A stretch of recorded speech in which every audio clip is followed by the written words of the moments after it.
Hello everyone, I'm Afaf Kanja and welcome to South South News. We're delighted to welcome the permanent representative of Peru to the United Nations, Ambassador Gonzalo Gutierrez, Reinel. Pleasure to meet you. Hi. Welcome to South South Good morning. News. Ambassador Reinel, on many people's minds today is the earthquake, tsunami devastation that hit the northeast coast of Japan, which also reportedly destroyed some buildings in the coast of Peru and created some flooding as well. Can you tell us the situation today in that area of Peru, and really on a more broad sense, what Peru is doing to mitigate climate change in terms of disaster mitigation? Well, certainly it had some repercussions in Peru. Unfortunately, we're not quite serious. What we are doing in Peru is in emphasizing a lot on prevention. You know, Peru is a seismic country. We are on the other side of the Pacific from Japan. In 2007, we had a very serious earthquake there, which in that case almost destroyed a whole city, the city, a very traditional city of Pisco. So we are emphasizing a lot in the improvement of constructions, in the prevention in terms of the coastal area to eliminate the potential tsunami that a situation like this may create. But we cannot avoid it.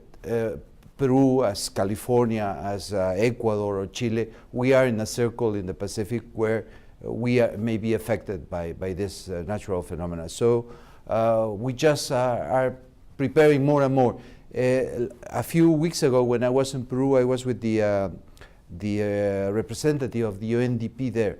And they are working in a very important project by the UN to create awareness in terms of protection against natural disasters. They are preparing kits, they are preparing videos and instructions for the population in case of a situation like the one we have seen in Japan. Absolutely, which is very, very crucial and important to be doing. Because disasters seem to be just increasing in frequency as well across the world. I'd like to delve into something very important to Peru and of course to the rest of the world, is the achievement of the Millennium Development Goals. Last year's summit on the Millennium Development Goals at the United Nations, President Garcia sort of gave a progress report on what Peru is doing to achieve the Millennium Development Goals. There's been increase in employment. There's been a great level of benefiting poverty reduction, and of course education. Education is also nicely increasing there. On education, though, we are seeing maybe a little bit of distribution issues. Tell us about the equity, let's say, distribution issues when it comes to the more rural areas, the more remote areas of Peru where accessibility is probably an issue. Yeah, well, the effort to reduce poverty in Peru has been very successful. In 10 years, we achieved a reduction of 10% in the level of poverty and also in the extreme poverty. What the Peruvian government and the previous governments have been doing in terms of education is trying to get a more connectivity in Peru. There was a project to establish a link with computers to schools in the rural areas. This has been followed with the initiative by Mr. Negroponte here in the States to create very cheap computers for children.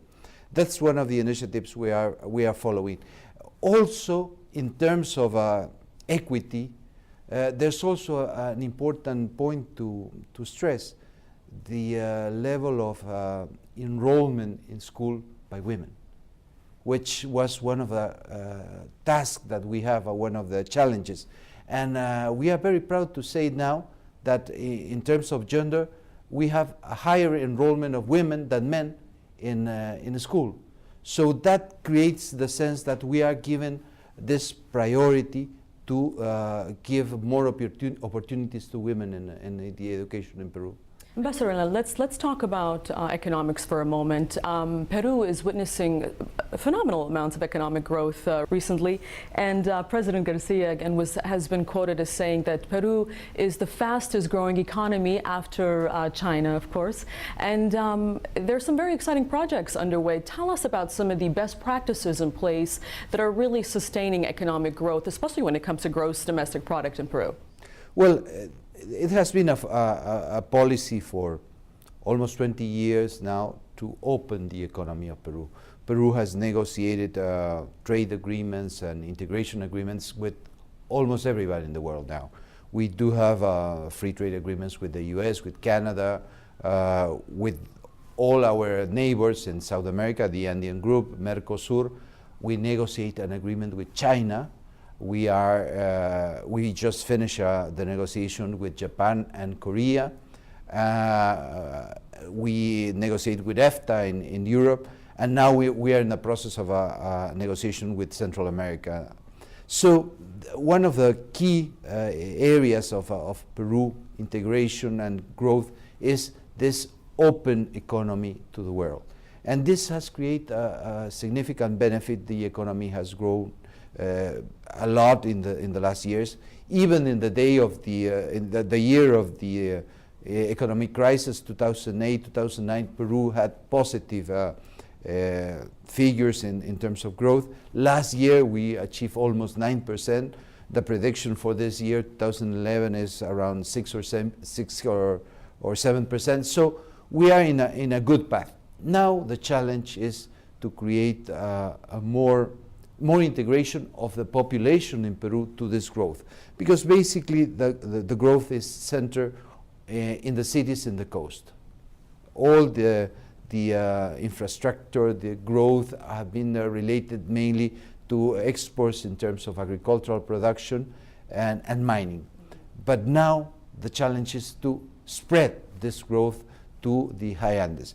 One of the elements the Peruvian government stressed a lot was the need for the private enterprises to practice the concept of corporate social responsibility. In 2008, we had in Peru the summit of APEC, you know, the 21 large economies in the Asia Pacific. This was the first time that Peru could host a meeting of this level with the presence of the heads of state of Russia, China, US, Canada, Japan, Korea. And there the theme that Peru introduced in the discussion between the leaders of these countries was corporate social responsibility, so as the companies to assume as well the need to participate in the development. Many of the projects especially in mining, are in very far away areas of a country, and we need that the population in those areas feel that the growth, the mining projects that are developed there are of direct benefit to them, and this should be helped by the corporate social responsibility of the companies. We should say that that is going on very well. But still, we do have the challenge I mentioned before to create a significant, more equitable growth especially in the Andes and in the Amazon jungle. Ambassador, I don't think we can talk about economy and its growth without touching on ICT, information communication technology, very important tool. As far as Peru is concerned, there are a couple of really exciting projects, as you mentioned, with South Korea. There's, of course, here China again. China, let me read this out for you. Chinatel plans to invest $62 million to offer services including internet protocol telephony over a new WiMAX network in Peru via its subsidiary Peru1, and it's going to be launched around August 2011. So just in a few months from here. Yeah. Tell us about some of these exciting projects when it comes to really building sustainable development in Peru in terms of ICT for development. Yeah, well, in terms of technology, one of the subjects that the Peruvian government stressed is the need to reach these faraway populations and the children in terms of communicate or have access to new technologies. So Peru worked with Mr. Negroponte in this development of $100 computers.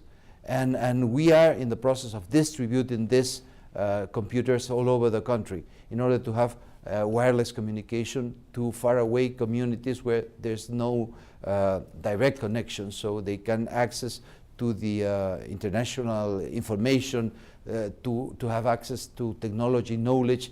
So this is not going to be just centered in the large cities in the coast. Very good. And then let's talk a little bit about sustainable development. The Rio +20 conference is coming up soon in Istanbul next year in 2012. And sustainable development is quite a key term that's being discussed almost on a daily basis at the United Nations. So it's truly important to the international community at large. So if you can just sort of expand on what Peru is doing in terms of sustainable development, in terms of best practices and mechanisms toward sustainable development. Well, I would say that the two main problems in terms of sustainable development, and both of them very closely related to climate change, are the one you mentioned, the problem that we are losing the glaciers, the tropical glaciers in the world that are in South America. The figures you mentioned are absolutely correct. And a significant part of the economy of Peru is related to the availability of the water resources coming from those glaciers. But unfortunately, we in Peru cannot deal with that by ourselves. That's a global problem. But another problem related to sustainability in Peru is deforestation. The problem of deforestation in the Amazon jungle of Peru is significant, and we assume the compromise to reach the year 2020 with a zero level of deforestation. And the government now is putting all the efforts, is creating a lot of initiatives to reduce deforestation. In the case of Peru, the deforestation comes from two situations. First, the illegal logging. So we are trying to enforce the rules that exist in the country to avoid illegal logging. But the second one is related to another global problem, which is drug trafficking. The problem of the cultivation of coca in certain areas of the Amazon jungle paradoxically is creating deforestation, because that area is used for a short while and then is abandoned after cutting the trees. So these two problems interlink in Peru. And of course, for us, it's a real priority, the fighting against drug trafficking. Ambassador, my final question has a more personal note to you. In your work at the United Nations and, of course, representing and advocating for Peru, what are you focusing on this year, and what changes would you like to see for your country? Well, one of the areas we gave a lot of priority in the last year was a resolution that Peru prepared, negotiate, and obtain the consensus approval related to culture and development. This, for us, this is a very challenging subject, and it's related to the use as well of our natural resources in terms of culture, in terms of traditional knowledge, to create opportunities for the populations where this knowledge or resources are coming from. Basically, the people who are producing products that can be now incorporated to global trade. Also, this resolution is related to the fight against the illegal trafficking of cultural objects that we are facing in Peru. In a few days, there will be a very important situation, a very important occasion in Peru, because more than 100 years ago, or around 100 years ago, many artifacts that were excavated in Machu Picchu, this very important Inca architectural remain, were taken to the US. And we have reached an agreement with Yale University, where those artifacts were for 100 years, for all these artifacts to return to Peru. This will take place in about 1 week. So we are very happy in Peru that all these artifacts that are the original Inca artifacts obtained or that remain in Machu Picchu are going back again to their country. That's very exciting. Congratulations. Yeah, it's wonderful. Ambassador Reinel, pleasure and honor to meet you. Much. Thank you so much. Thank you for joining us here on South South News. I'm Afaf Kanja. We'll see you soon.